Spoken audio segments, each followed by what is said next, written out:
तो चलो फिर कार्यक्रम का प्रारंभ करते हैं. We'll start.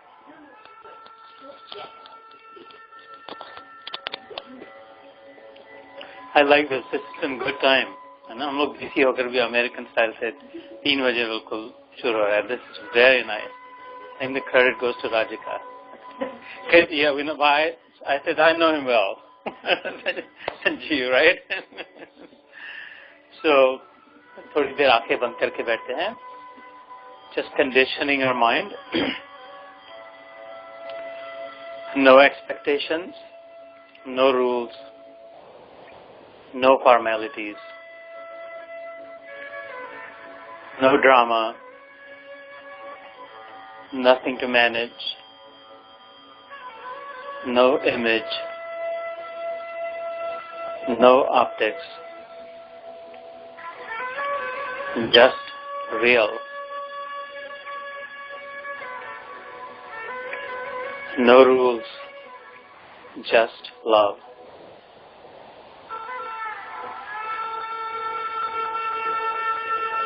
तो कुछ क्षण शांत बैठे, आंखें बंद हो.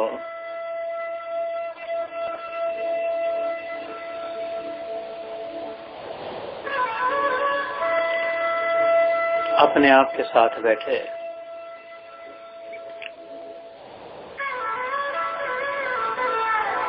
Being comfortable with myself, I sit just the way I am.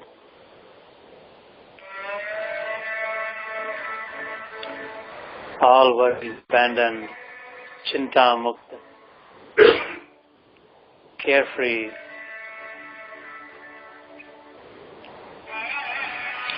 nischint. It is what it is. It will be what it will be. I have this present moment, and I will live it to the fullest.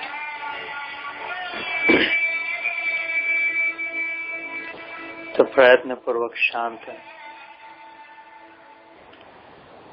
आंखें बंद.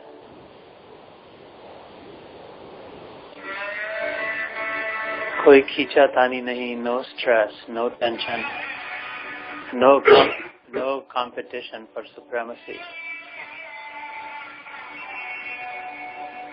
परस्पर देवो भव, भगवान Vasudev Sri Krishna says in the Gita, honoring each other like gods, understanding that in each of us is God, the most honorable, the most adorable, the most worthy of our love and attention. But that the same one is in me too. So never self-deprecating, न दूसरे की निंदा मन हो, स्वयं के विषय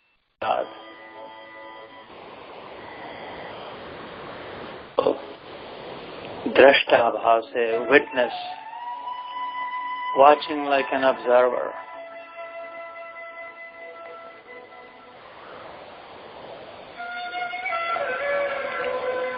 As we embark on this spiritual journey,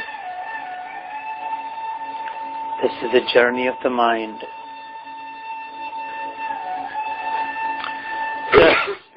Just as we embark, if we were to participate in a marathon, we might condition our body, physically fit. वैसे ही जब मन की यात्रा चलनी है,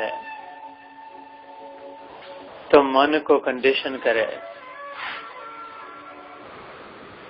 Steady state, equilibrium,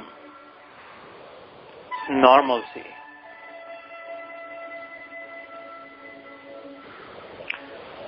जैसे अथाह समुद्र किनारे पर खड़े हो, असंख्य लहरें फिर देख रहे,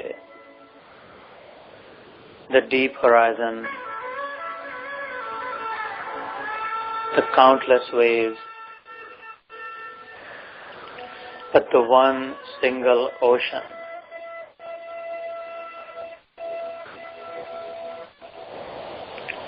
The same water in every single wave.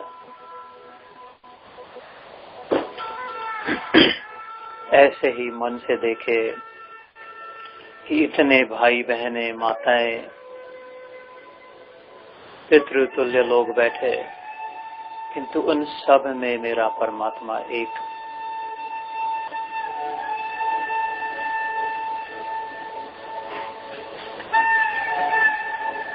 So remaining open-minded, but close-eyed.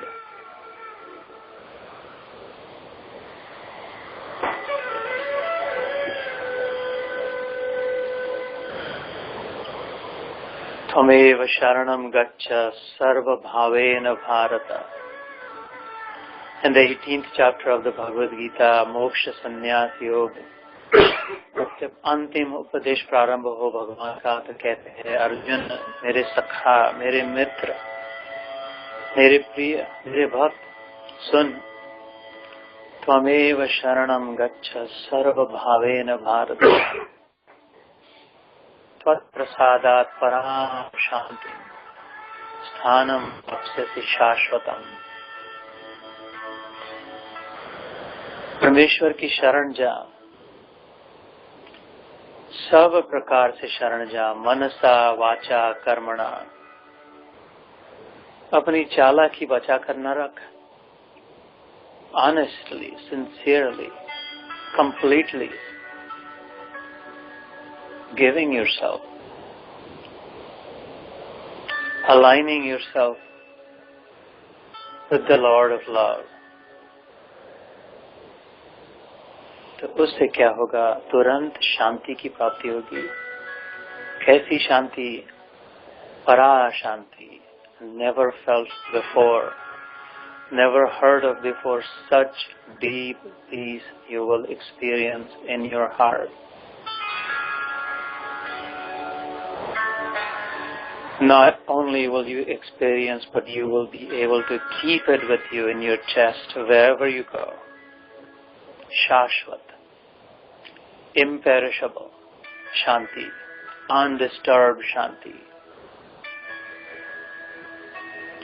And no tsunami, no volcano, no earthquake of life will shake you up.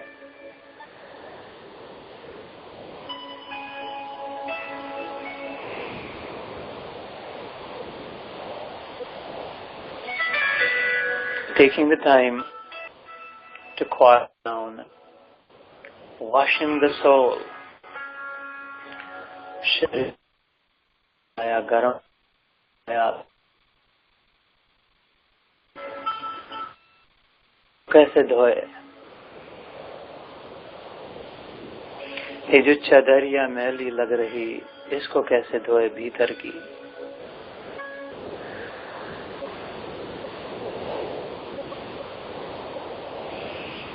आत्मा की शांति में बैठ जाए,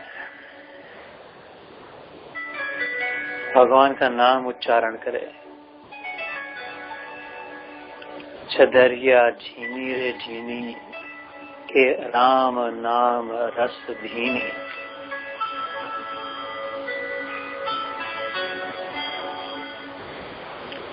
शरीर को तो गंगा में नहला दिया, मान लिया पाप मुक्त हो गए. आत्मा को कहाँ नहलाए? आत्मा को कहाँ ले जाए? जो मैं स्वयं हूँ, मैं शरीर तो हूँ नहीं, तो अपने आप को कहाँ नहलाए?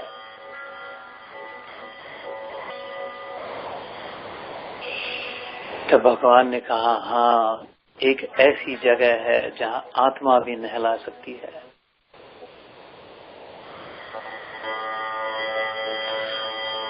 तो इसी जगह हम बैठे हैं. आज यह सुनहरा अवसर है. संध्या की वेला होगी, अमृत वेला. भगवान भास्कर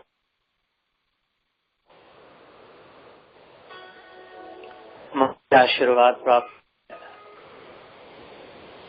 साध संगत है. भगवान में विश्वास है, शास्त्र ग्रंथ है,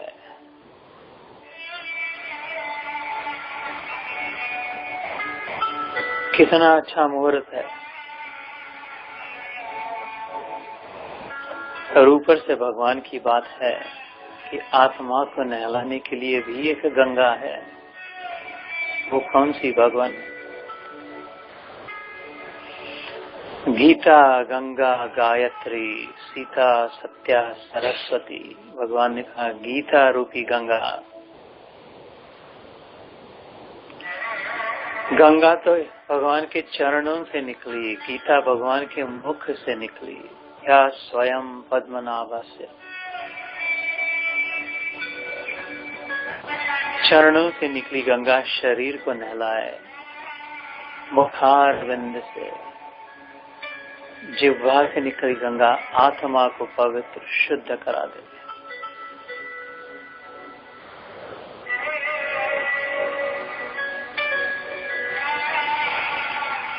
जैसे गीता रूपी गंगा में स्नान करने हम बैठे हैं,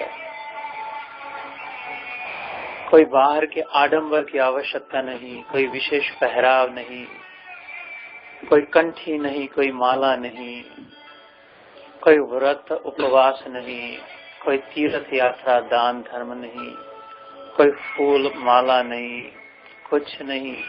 अपनी जगह बैठ शांत हो जा और गीता को सुन मित्र। ना तो बैठे बैठे शरीर की तो क्या बात, आत्मा नहला कर धुल जाएगी।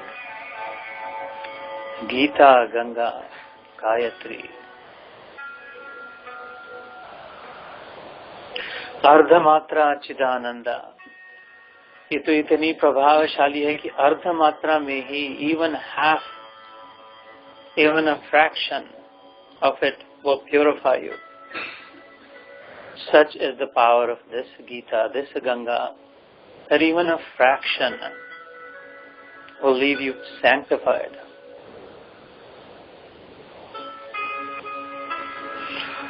तो हमारे सौभाग्य की सराहना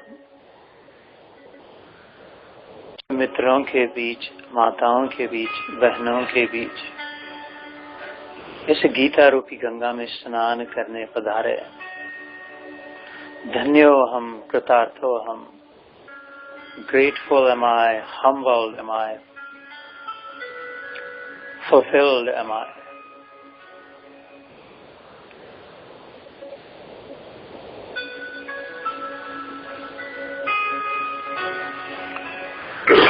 शांत मन से, सादगी से, simple heart, unpretentious,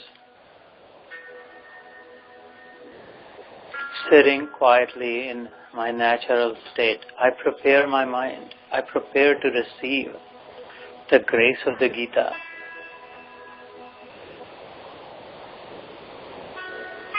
Which has been likened to God Himself, according to God Himself. Gita में हृदय पार्थ, गीता में मुक्त गेहिनी। भगवान स्वयं कहते हैं गीता तो मानो मेरा हृदय है Arjun. I am pouring my heart before you. There is nothing left for me to tell you that I have not summarized in the Gita. That Gita we take up today. How my stars have aligned. What a lucky soul am I. Even in this land, 10,000 miles away, even in this time, 5,000 years, sitting in my home, in the comfort of my home, the Gita has arrived. For me, why am I lucky? I shall value it. I shall uphold its honor. Will prove to be worthy of it. इसकी कदर करे, कीमत करे, तो फिर देखते देखते इसका जाल देखे।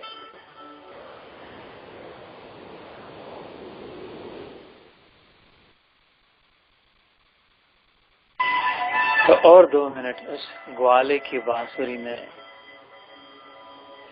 उस सुंदर मदन मोहन की याद में, उस घुंघराले बाल वाले श्यामल वर्ण, उस बड़ी बड़ी आंखों वाले मोर पंख लगाए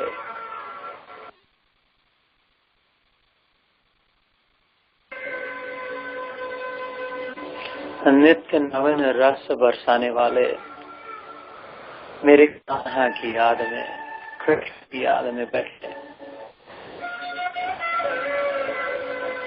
कितना सुंदर, कितना मोहक, कितना प्रेमी, कितना सरल, कितना टेढ़ा, कैसा मित्र और कैसा शत्रु, कैसा आज्ञाकारी पुत्र, कैसा परम तपस्वी पिता, कैसा प्रेमी, कैसा प्रियतम, कैसा मेरा Krishna, my beloved Lord of love, the love of my life, the life of every life, the soul of all souls. Vande Krishnam Jagat Gurum.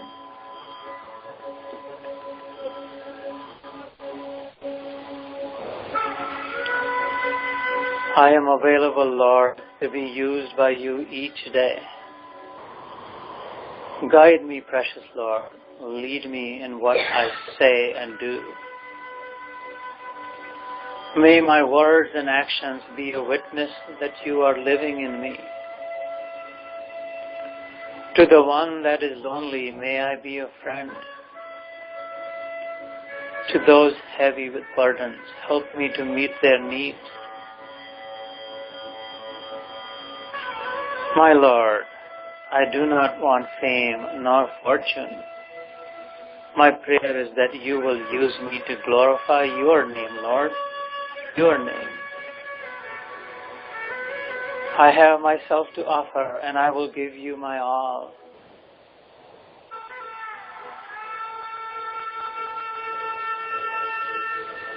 Reciting this beautiful prayer of Saint Francis of Assisi,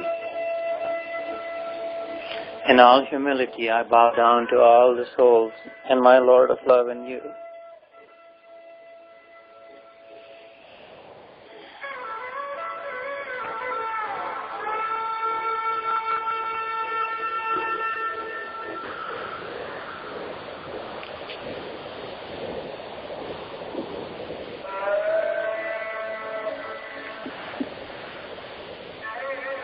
भगवान के प्रत्यर्थ कोई स्थिति संबंध कहते हैं।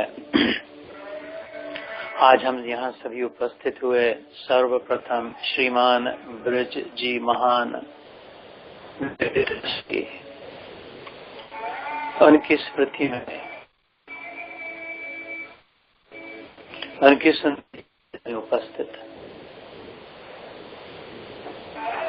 The beautiful, tall, dark, charming man that he was, the thorough gentleman that I have known him as, the sweet father that I could see in him. I miss you, Dad, and I'm very sorry that I was not there to see you. I regret it, but I do remember you very fondly. I miss you, and you know that I love you.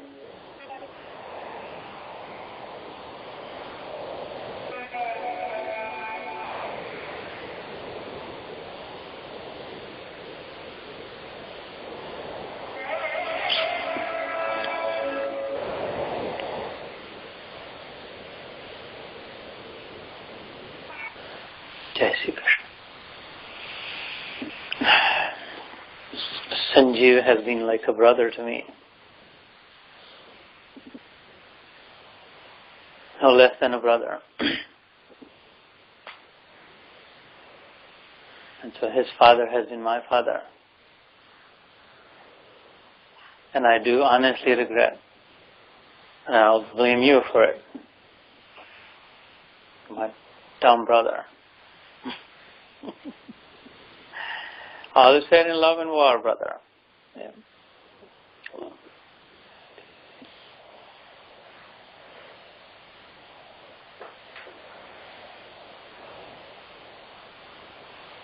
That's a nice ring. Never heard that before.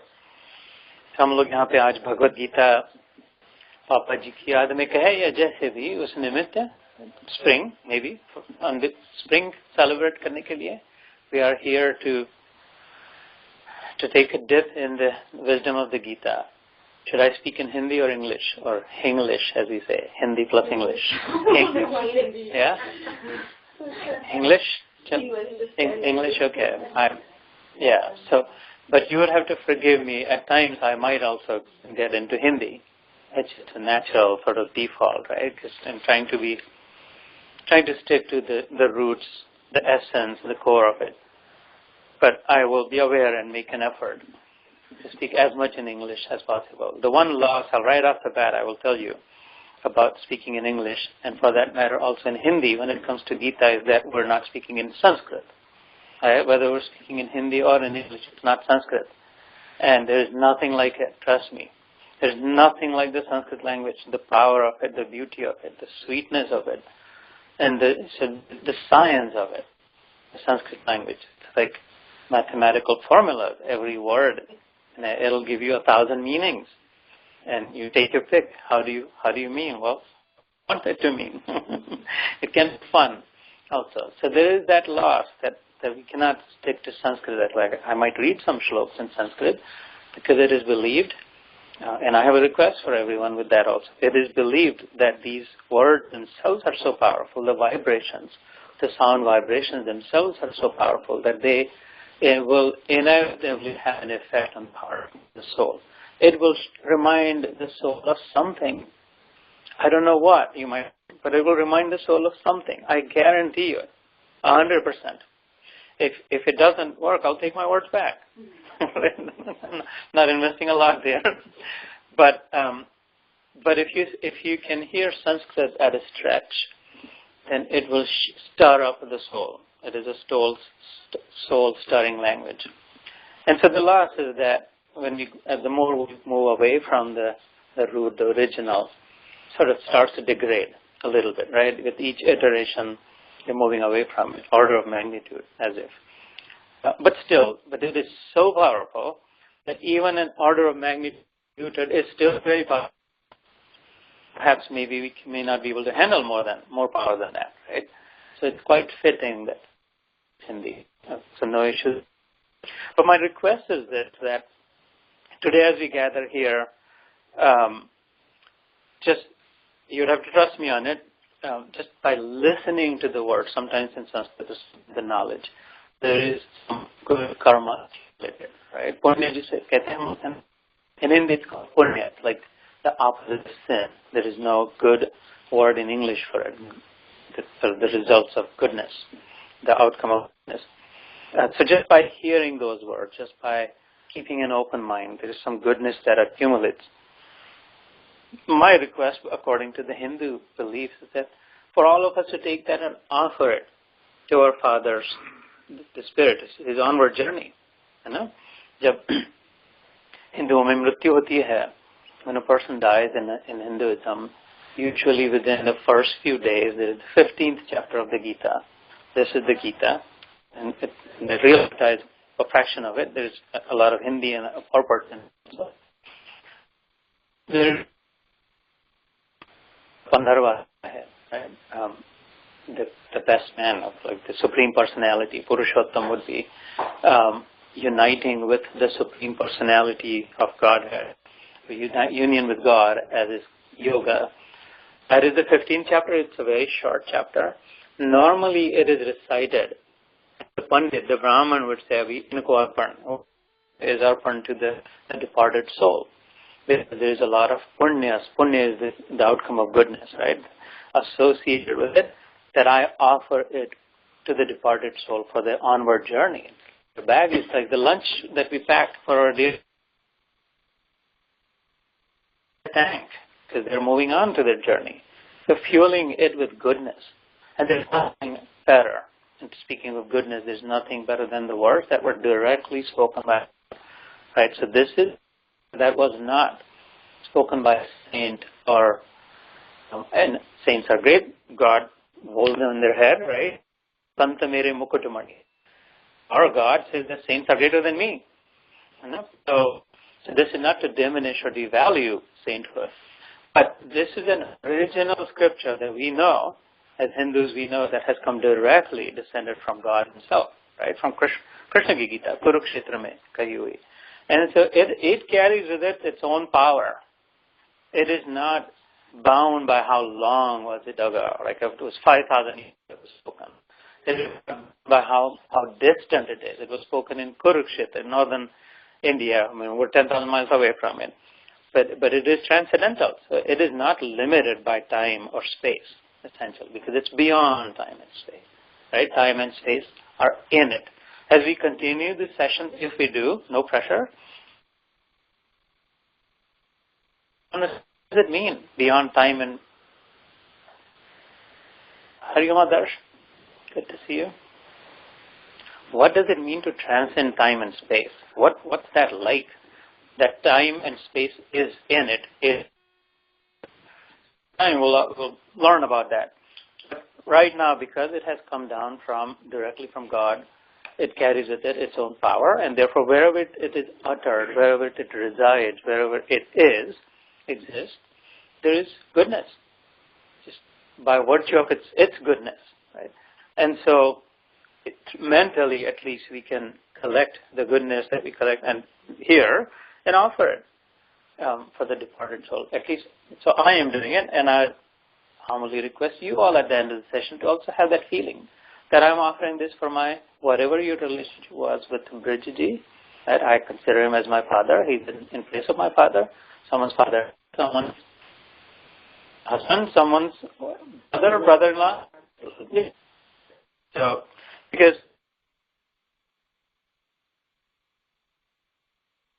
remember we met, but we took away very fond memories of him, and so we have a very cherished place in our hearts.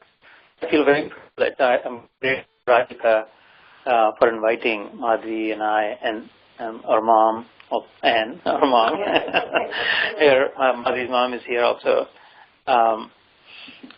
today, and also be able to share this Gita with you. So.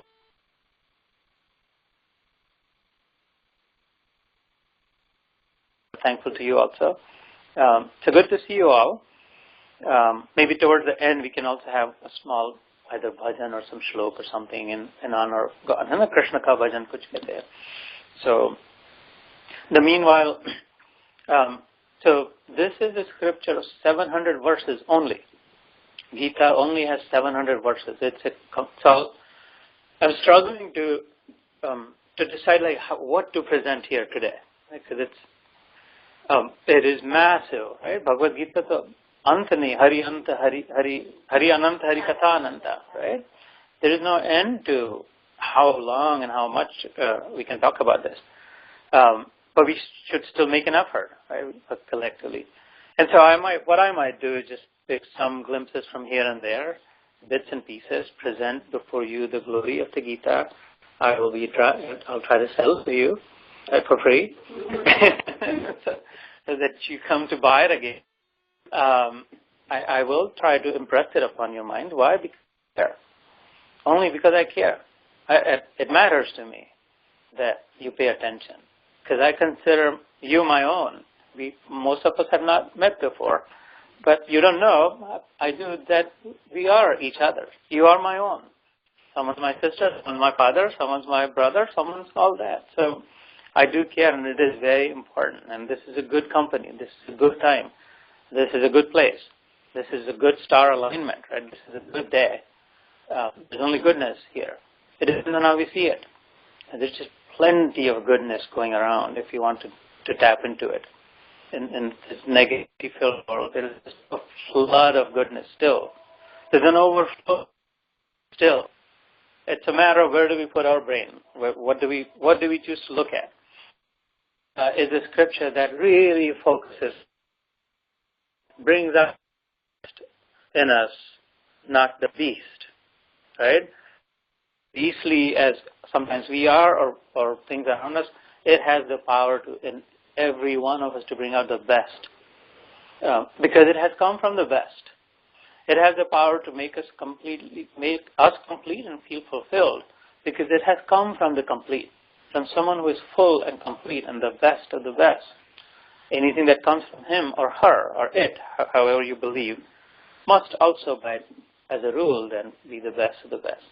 And so that is why Gita is important. Another reason why Gita is important, it's a very neutral, very non-denominational, very unassuming, very informal, if you will. It requires, like I said in the beginning of the meditation, no rules, just love. What it calls for, what the Gita asks, only opposite required for the audience of the Gita, an open mind. And if you cannot bring it,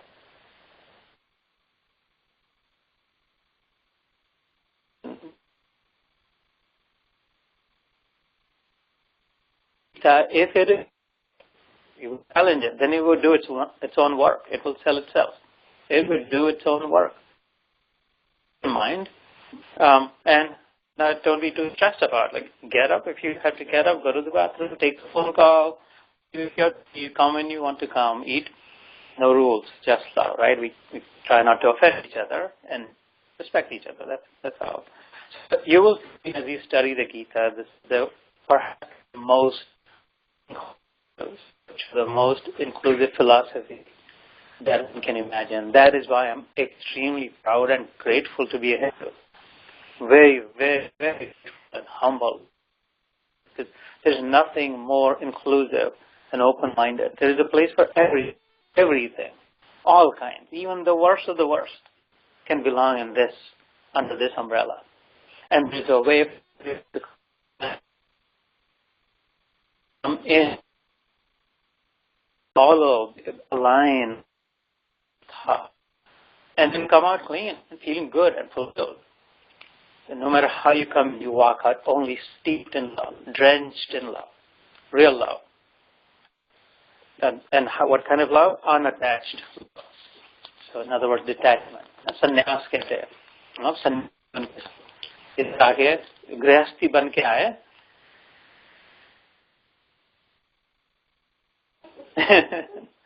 So, and that doesn't mean that we'll run away and find our cave in the Himalayas or wear saffron color and then chant our mala and not look at it renounced. Does not mean that we'll sacrifice.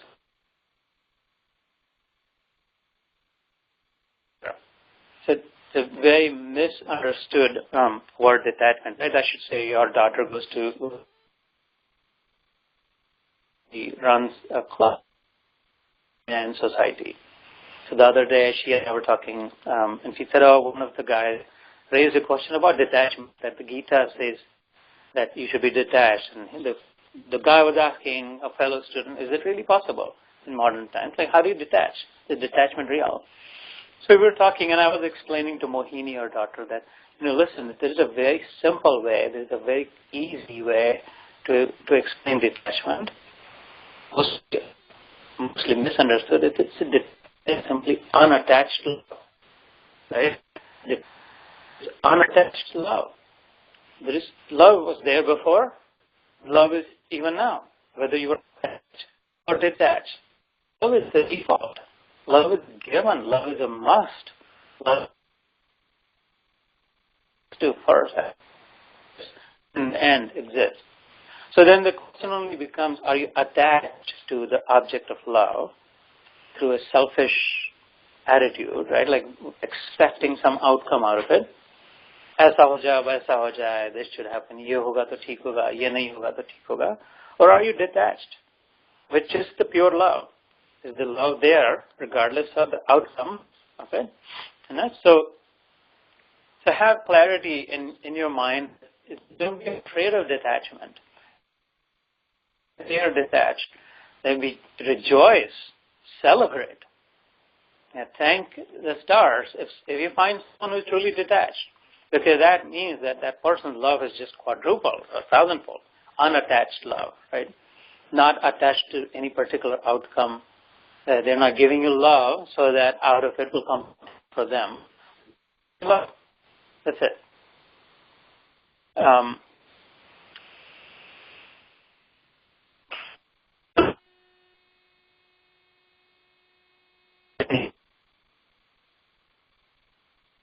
This is a very practical example, as if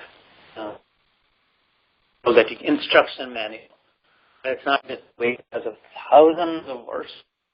The Puranas of tens of thousands of verses, right? We normally know. So I should warn you, I'll go all over the place today, right? It'll be like hard to follow. Like, where am I going? But over time, we'll bring it all to it. So just go for the ride. Now that you come here, just out of even just because you're not going to get up and leave, right? Might as well, whatever, follow it, too late. Whether you come back the next time will be interesting to see who does and who doesn't. And the reason I'll go all over the place, there's two reasons. One, I get too excited about this stuff. I'm sorry, but I'm just super excited about it. No kid can be as excited in the biggest candy shop in the world. Not the Gita. It's hard to control that. And the second is that such is it. Gita is a miracle. It's just an awesome thing that looks like only God could do something like this. Literally, as you start to understand the context and where it has come from and how it means and all that, it is mind-blowing. Talk about being mind-blowing. And so I am not going to try to control my thoughts or words sometimes. Just give an example to Madhu about dolphins dancing. If a dolphin is dancing at Disney World, they are trained. They get a piece of meat. If they do a particular something, that, right? People pay money for that. You're not paying any money here, are you? Right? So I'm going to do my dance. I don't care. I'm a dolphin dancing in the ocean, in the middle of the ocean. Not a trained dolphin dancing in Disneyland. So the Gita, then, 700 verses, sort of categorized into 18 chapters. Everybody heard 18 Adhyay, right? Heard of 18? Each one of them is in yoga, right? So there are different yoga meaning uniting, becoming one with it. Union with it. The supreme, the final one.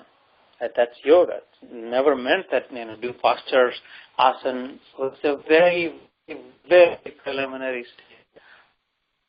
But almost not yoga. What today is known as yoga is almost not. It's just, right?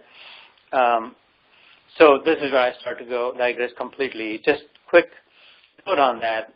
The yoga that is known today, the yoga postures, the hanging down and blowing your nose differently, all those, right? So those are the first step of eightfold yoga, right? Ashtanga yoga. Ashta is 8, Anga is limbs. Ashtanga yoga, Patanjali, right? Heard the name. Patanjali Sutra, Yoga Sutra. One of the 8 is many branches to it. One of those many branches of one of the 8 is the postures, right? Or the pranayama. So, and so therefore we get stuck in that. Ultimately they build upon each other. They start this asana, pranayama, pratyahar, dhyan, dharana, samadhi, yama, niyam. It starts with yama, niyam, right? So a quick summary on that. Yam and niyam, which are some of the basic steps of yoga. And why am I going there? Because this is related. Gita is related to that. There is a context in here also. Yam is something that the rules that are predetermined.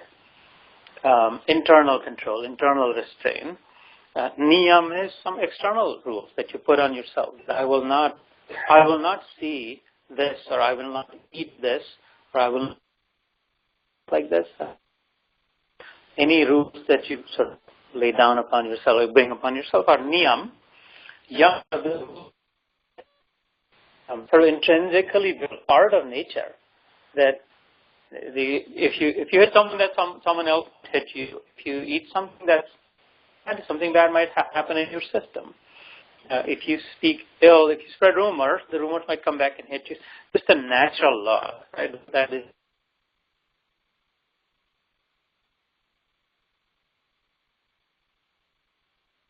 That's where the conditioning to do different postures in a sound body.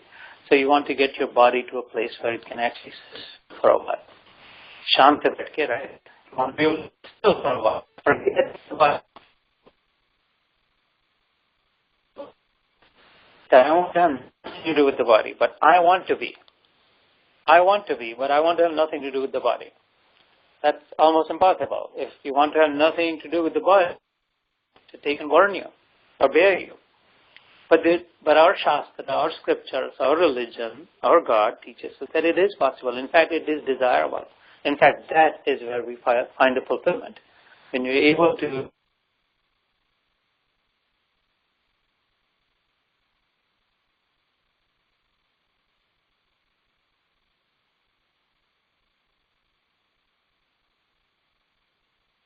condition the body, the postures condition the body so that you're able to then get to that stage. Then comes pranayama. And not just the body, but I want to also condition my breath, because breath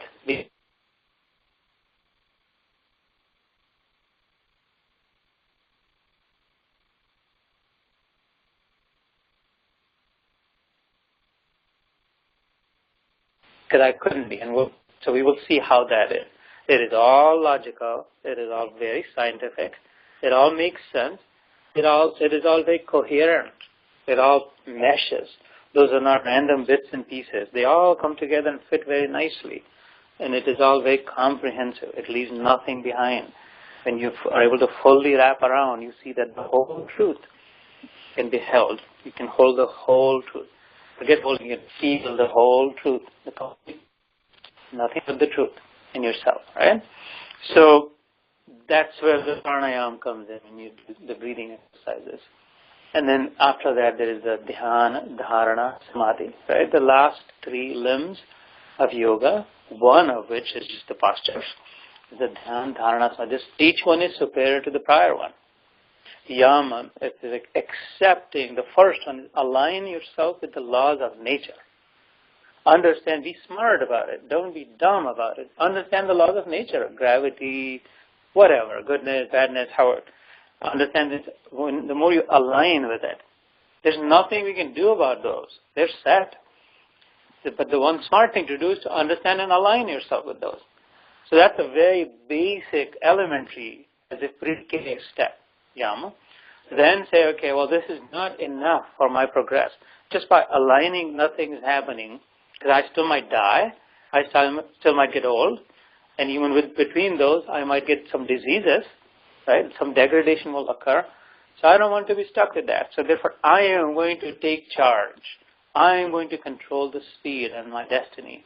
So I will put some rules upon myself beyond the rules and laws of nature. So those are the niyam. And so each are progressively growing. And now I want to start the search of who am I? The very famous question in Sanatana Dharma, the central question that one must answer, who am I? I am not who I think I am, or who you think I am, or any of that, right? It's a very, very different story. So who am I? Search, I must be able to concentrate. I must be able to think about it. And for that, my body doesn't let me sit still or think. Then I get disturbed. I have to get up and go and this, that. And then I lose the train of thought, and I have to bring it still back. Therefore, the third step is asana, so cumulatively building upon itself. And then after that, the pranayama, that now that I can sit still, I will control my breath, calm myself down. So the fourth step builds upon the prior three. And now that my breath is even, steady state, equilibrium has been achieved, my body is no longer bothering me, my breath is quiet down, it's so subtle I can barely feel it. Right? Then that moment allows me to concentrate, deeply concentrate, which is dhyana. That's the fifth stage that builds upon the prior four.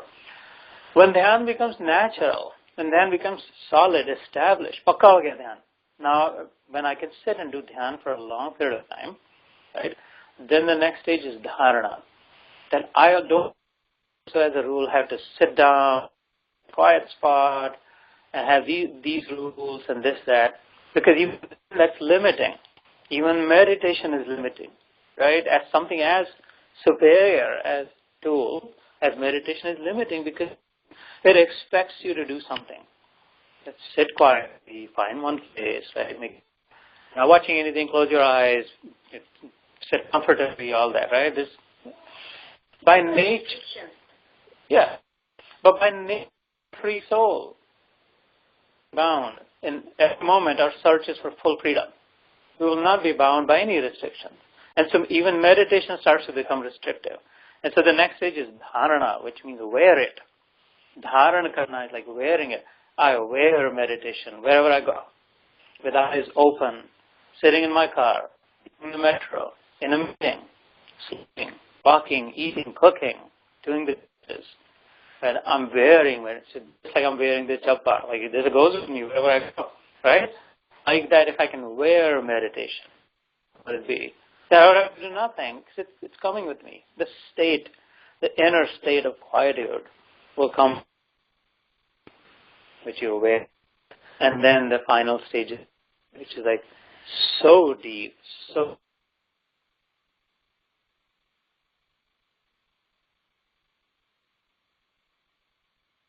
भगवान कौन है और भक्त कौन है, परमात्मा कौन सा, आत्मा कौन है ना, ब्रह्म कौन है और जीव कौन है, शिव कौन है, जीव कौन है, कोई फर्क नहीं रहा. Then the true union has been achieved. It's hard then to distinguish between God and devotee, and the super soul and the minute, the self soul, and that's the moment of samadhi. So this is how the yoga builds up according to Patanjali's Yoga Sutras. We picked one from it, the asana, the bodily postures. Now we're becoming really excited about yoga, right? If it does not take us to God, it is not yoga. It is fashion, it is fad, it is physical fitness, it is whatever it is. It is lengthening your lifespan, it is looking good, feeling good, all that, but not avoiding death. Not avoiding the final experience of it. And therefore, that's not, it is a fraction of yoga. So this, dear sister, right, is full and complete yoga. Why do I say that? Because at the end of every chapter, there is a proclamation, there is a declaration. It's been boldly announced that Om Tat Sad Iti Srimad Bhagavad Gita Upanishatsu Brahma Vidyayam Yoga Shastra Sri Krishna Arjuna Vade. And this is, you will find that at the end of each chapter, what I just said in Sanskrit, Prathamodhyaya, Dvitiyodhyaya, Tritiyodhyaya, and the first chapter, the second chapter. And each one has its name also. Each one has its designation. Like, what is the big deal about this chapter? What is it's like the executive summary of it. Like, what is it in this chapter? But the common thing is every one of them ends with this common phrase. And so today, even if you focus on that, if today's takeaway could just be that, the last sentence at the end of each, it would be a monumental victory. If we could actually fully understand it, retain it, and take it with us, the job will have been done. The time will have been served. You know? It is Om Tat Sat Iti Srimad Bhagavad Gita Su Upanishatsu Brahma Vidyayam Yoga Shastre Sri Krishna Arjun Samvade. If we were to be in the first chapter, then I would say Arjun Vishad Yoga Nama Prathamadhyaya. The name of the first chapter, Pratham is first, right? The name of the first chapter is Arjun Vishad Yoga. So again, I start going all over the place, but you graciously put up with me, right? I'm in my brother's home. Who can stop me? Right? That's you? Yeah. Your phone, are you? Okay. All right. Well, thank you. He's making Yeah. So this is in the. So remind remind me to come back to this last chapter before this last line. It'll take a while, so maybe. So the other glory of the Gita is it's in the form of a conversation. This is not a pontiff, right? This is equal. Likh diya nahi padho to kaam ho jayega. Likh di parchi nahi. This is not a prescription that do and this kaam ban jayega. This is in the form of a Q&A, a deep, challenging Q&A. Like there are places in the Gita when listener questions God. Are you sure? Yeah, you know what you're talking about? Literally. Seriously, right? It's like, that cannot be. That doesn't make sense. You'll hear stuff like that. Wait a minute, you're confusing me. Right now you just said, do karma. Now you're saying, sacrifice karma. Tell me make up your mind, he literally says. So you make up your mind, God, and then tell me which one is right for me. At other place in the 6th chapter, he says, well, this is fine, but this is an impossible thing. Like what's the use of all this knowledge that you're giving to me? If I can't do this, what good is it? What good is a science that cannot be? This is an applied science. This is the technology of the self, right? He said, no, you keep your knowledge. Like in Hindi, it is ke bhajan nahi teri mala, right? So first feed my belly, then you tell me to chant your name, right? Or don't tell me to do Krishna, Krishna, Krishna. Like, what about this? Holy, right? So very practical, very conversational, very challenging, very normal, very friendly, very neutral, very common, almost, like in terms of the relationship. This is a conversation between two friends, right? Two best friends. Krishna and Arjuna were best friends. And they had other relationships also, and we will see all those. But predominantly, coming into the conversation, they started as friends. They ended as the Lord of Lords and the devotee, but they approached it with friendship. Because initially, in Arjuna's mind anyway, they were friends. So that's the other very attractive thing about the Gita, is that we can easily relate to it. We challenge each other all the time. We talk to each other all the time. We consult. This is a very consultative process. And there is also acknowledgement. God isn't, and you're right. When he challenges God acknowledges as a normal man. Says that you're right. Yeah, I see it. I understand what you're saying, but here are some things, right? But if you employ this and that, so like when Arjuna says in the 6th chapter, I said that I can't really do this. He was a mighty warrior prince, a mighty, mighty warrior prince. He could stop the army single-handedly, right? Everyone has heard about Arjuna's prowess. But he says, I cannot control my mind, though. And that's what you're asking me to do, God. You're asking me to control my mind. I don't know how to do that. I can stop the wind with my bows and arrows. Literally says that. But I don't know how to stop my mind, and so therefore this is of no use. And so that's, God acknowledges that he says, yes, you're right. This is the hardest thing to do, to control your mind. But abhyasena tu kaunteya vairagena cha grayate. Practice makes perfect. Abhyas is practice. And start somewhere. This is a scripture of great hope. This is a very hopeful, very positively said, very encouraging.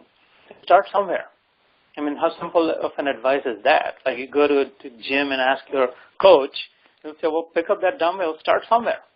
That will be a very pragmatic advice.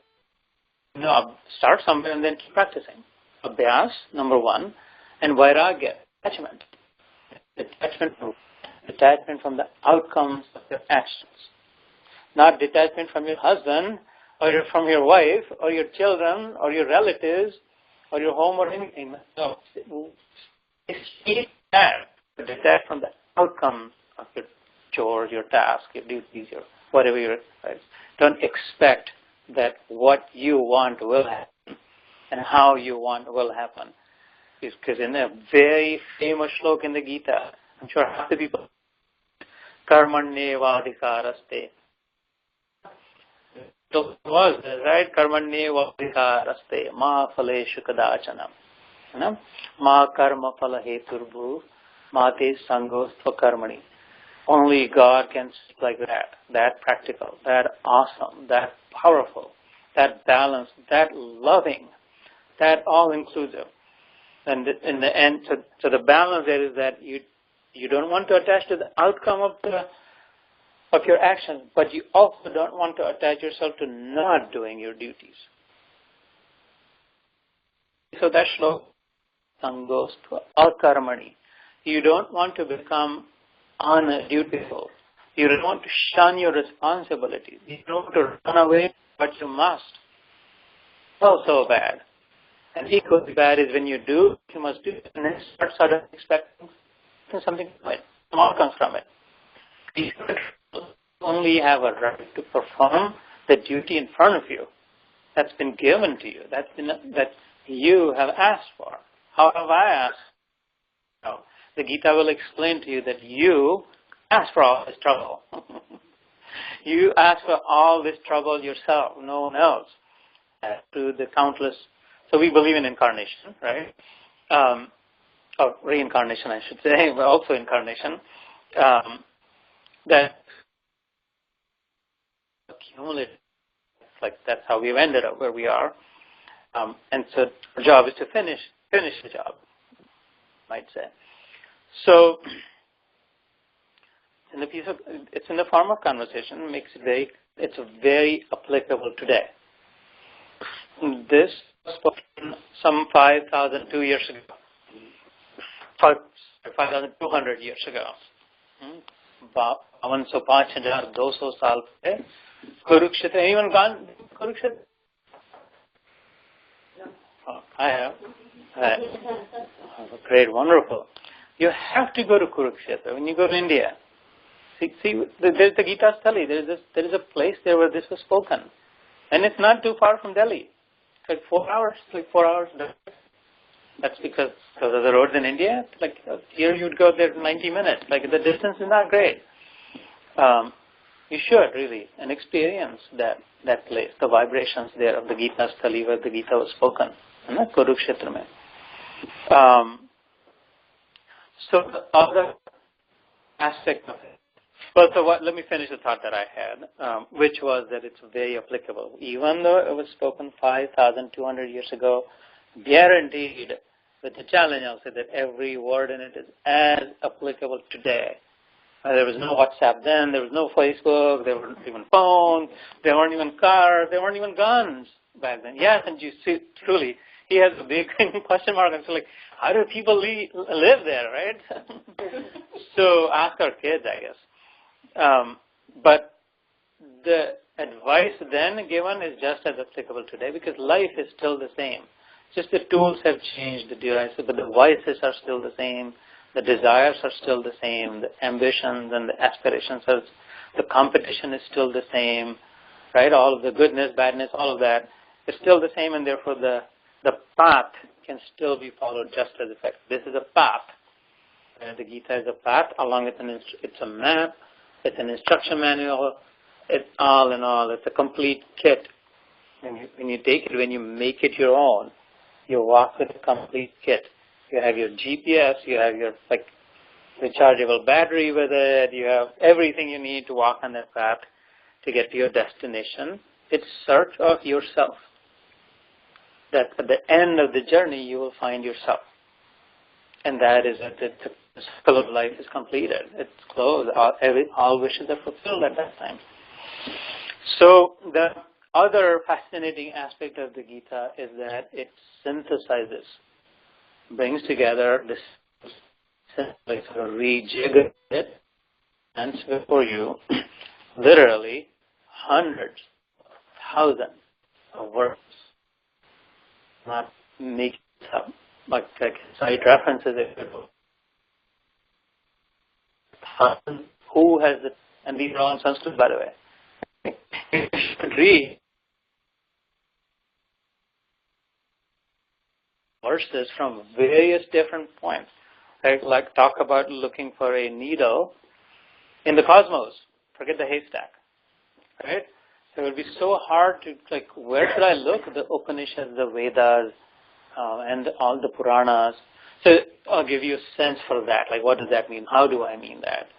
Puranas, everybody has heard of Bhagavad Puran, right? The Bhagavad. Okay. So in Hindu, so there are three categories. Gita has a category of its own, none of the three. But Vedas would be one. Heard of Vedas? Yes, you have. Yeah, I know you have. There's the Vedas. Those who are the predominant ones.